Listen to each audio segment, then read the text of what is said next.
foram os portugueses, né, pessoal? Só que Portugal não vai ser nada aqui sem uma mão de obra específica, qualificada. A única mão de obra que se tinha aqui naquela época era a mão de obra escrava. E para usufruir da mão de obra escrava, a coroa portuguesa, que mandava em tudo aqui, passou então a pressionar as igrejas católicas. Juntos, em reunião, eles criaram alguns documentos e o rei pressionava para que os padres divulgassem ali, nem que seja 10 ou 20 minutos, esse documento durante as cerimônias de missa. Era o horário que o povão estava tudo junto. Esse documento, ele dizia assim, que você, o caro fiel da Irmandade, tinha que entender que quem nascesse negro não tinha alma, não tinha vida perante Deus, o Criador, não era gente, era simplesmente uma ferramenta de trabalho.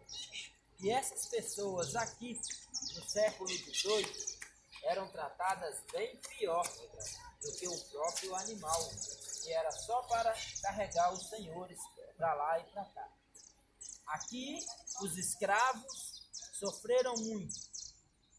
O risco do desenho dessas igrejas aqui, do prédio, é tudo de grandes arquitetos portugueses. Mas a mão de obra de tudo isso aí foi escrava. Aqui, os escravos eram obrigados a trabalhar dia e noite para construir a igreja de São Francisco de Assis. Ela é datada de 1763 a 1794. Demorou 31 anos para ser construída. Mais de 31 escravos tiveram que morrer para construir a igreja. Ela era mantida por um grupo de frades, os chamados franciscanos. A outra tem como padroeira Nossa Senhora do Carmo. Ela é datada de 1784 a 1814. Demorou 29 anos para ser construída. Ela era mantida por um grupo de freiras, as chamadas carmelitas. Nenhuma das duas irmandades, no século XVIII, não admitia ali a frequência de pessoas da raça mestiça, mulatos, pardos, negros e nem pobres. Para fazer parte de uma dessas duas igrejas, primeiro a pessoa tinha que ser branca, de sangue azul. Aqui, mineradores e intelectuais. Cá, comerciantes e aristocratas. Vocês estão entendendo direitinho, pessoal? Aqui a posição de duas igrejas estarem construídas tão perto uma da outra, isto materializa a grande rivalidade que havia no século XVIII entre as duas maiores ordens religiosas. Aqui tinha igreja só para freiras, só para frades, só para padres, só para mestiços, só para mulatos, só para pardos e para negros. Não misturava. Por isso o porquê de tantas igrejas.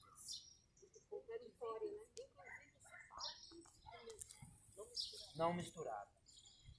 Negro ia na de negro, pardo na de pardo, mulatos na de mulatos ali, mestiço. E é uma contradição que não pegava. Só que dentre todas essas aí, essas duas aqui vão se destacar as maiores, as mais, as mais poderosas. E elas vão fazer aqui nessa praça uma disputa disso aí. A ideia era ver quem ia contratar os melhores artistas e artesãos da época. E no final, né, depois da igreja toda pronta, qual delas ia ficar mais bonita, mais bem ornamentada, E a igreja que ficasse mais bem ornamentada, ela ia atrair espontaneamente mais fiéis. Eram os fiéis quem mantinham as igrejas. Assim ela ia ser ainda mais poderosa. A ostentação do período era essa. Sim. E olha que eles fizeram tudo errado, porque, segundo a história, o padroeiro desta igreja aqui, São Francisco de Assis, foi o irmão mais próximo de Jesus Cristo. Tanto é que ele pregava muita igualdade, né? Tem uma frase de São Francisco que diz assim, ele aparece carregando uma caveira na mão e que diz que a vida é bela e que a morte é certa. E quando morremos, todos viramos uma caveira. Foi ele quem trocou todo o poder material pelo espiritual. Ele pregava muita igualdade. Só que aqui não admitia a frequência de pessoas pobres. Tanto é que a igreja dele é a única que tem ali uma cruz de 2 braços, que representa aí esses 2 poderes do Papa, poder espiritual e poder material, né? E para vocês terem uma noção maior sobre essa rivalidade, aqui no século XVIII, a missa nas 2 igrejas acontecia todos os dias, na mesma hora. Era para ver quem estava frequentando, qual que estava com maior quantidade de fiéis. Exatamente. Tem também essa coluna de pedra sabão, aqui no centro da praça. Pelourinho. Vem da palavra pelouro. Em latim, a língua falada na época significa justiça. Toda vez que o arraial crescia e era elevado à categoria de vila, os homens bons implantavam um pelourinho como símbolo de demarcação da coroa portuguesa. Jamais poderia existir uma vila sem um pelourinho. Quer dizer que aqui agora tem leite. Seja lá você um escravo ou não, cometeu algum tipo de delito contra a coroa, está sujeito para ir para o pelourinho. Só que esse aí era exclusivo para castigar os escravos. Então, pessoal, toda a manhã, às 9 horas, os escravos eram retirados aqui da parte de baixo do prédio, onde tem essas grades aí. Ali funcionava a senzala, prisão de escravos. São 3 salas, lá dentro eles trabalhavam com a fundição do ouro.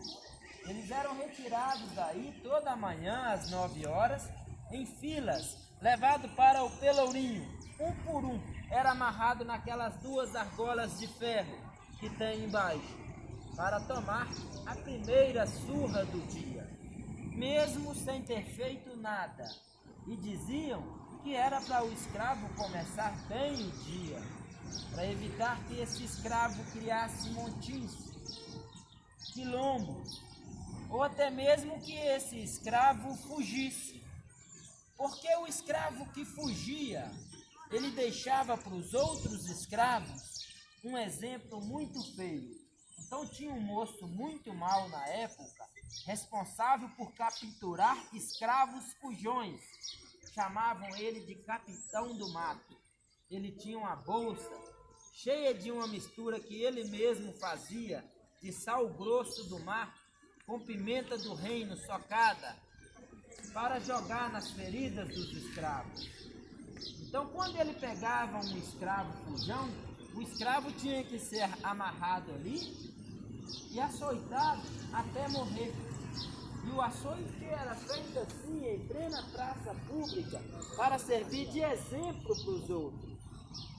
E ele é o marco mais importante para a história de Mariana, porque com a abolição da escravatura, que foi no dia 13 de maio do ano de 1888, todas as cidades históricas que tinham monumentos como Forca, Pelourinho, local que foi usado para açoite de pessoas e escravos, esses monumentos foram todos demolidos. Com a demolição desses monumentos, hoje restam apenas 2, do país inteiro. Esse aqui de Mariana, outro localizado na ilha de Alcântara, no Maranhão. Lá em Salvador, na Bahia, tem a Praça do Pelourinho, também conhecida como Largo do Pelouro. Tem até um bairro lá chamado Pelourinho. Só que lá não tem Pelourinho. Só que lá tinha sim um Pelourinho. E com a abolição, o de lá foi o primeiro a ser demolido. Então muitos confundem com o marco, o Pelourinho, o monumento. Esse é o mais completo. Ele também não fugiu às regras de demolição. Se a gente observar, ele está todo remendado ali. São várias partes coladas para compor o monumento. Ele foi demolido, só que uma ex-escrava sabia onde foi jogado os pedaços do Pelourinho. Fizeram um levantamento, chamaram ela apontou o local, eles fizeram um resgate das peças e restauraram ele ali para compor a história da cidade, que foi a primeira capital de Minas Gerais. As peças de metal ainda é original, como a coroa, acima de tudo, representando Portugal. Abaixo da coroa, um globo com uma esfera armilar, simbolizando o domínio dos portugueses pelo mundo. Uma espada simboliza o poder da coroa e a balança, a justiça. Essa que não havia. Embaixo das argolas de ferro, quando a gente chega de pertinho, a gente consegue ver uma mancha encardida de sangue de escravos, que nem mesmo o tempo, com tanto sol e chuva, não consegue apagar. Foi tanto sangue de escravos jorrado ali, e como a pedra sabão, ela tipo absorveu e ficou aquele encardido na pedra, né? Então as igrejas aqui, é tudo muito lindas, o prédio, mas é tudo um grande resultado final de muita dor e muito sofrimento. Aqui funcionava a casa de fundição do ouro. Aí você era dono aí de uma mina de ouro, conseguiu tirar bastante ouro, está apertado com aquele ouro, quero legalizar esse ouro. Vai trazer para aqui. Aqui esse ouro vai passar por 3 processos de fundição, até se tornar um lingote, uma barra de ouro, onde depois de muitas barras de ouro pronto, esse ouro vai ser colocado em uma liteira nas costas dos escravos, vai transportar ele até o porto de Paraty, no Rio de Janeiro. Isso é só o que ficava para a coroa, né? Você trazia o seu ouro, a coroa fundia, tirava ali uma quinta parte, que é o famoso quinto do ouro, o quinto ficava para a coroa.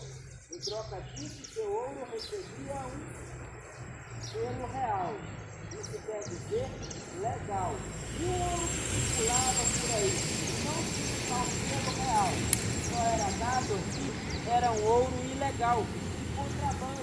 E era assim que a coroa portuguesa controlava o que estava entrando e saindo de ouro aqui. Eram 7 meses de viagem com ouro nas costas, daqui até o porto de Paraty. Daqueles 500 escravos que saíram levando ouro, só vai chegar lá 250, muito maltrapilhos, cansados, né? E o resto morria pelo caminho. E morria e ia jogando assim, como um animal. Né? Então, pessoal, vamos chegar aqui para a gente entender que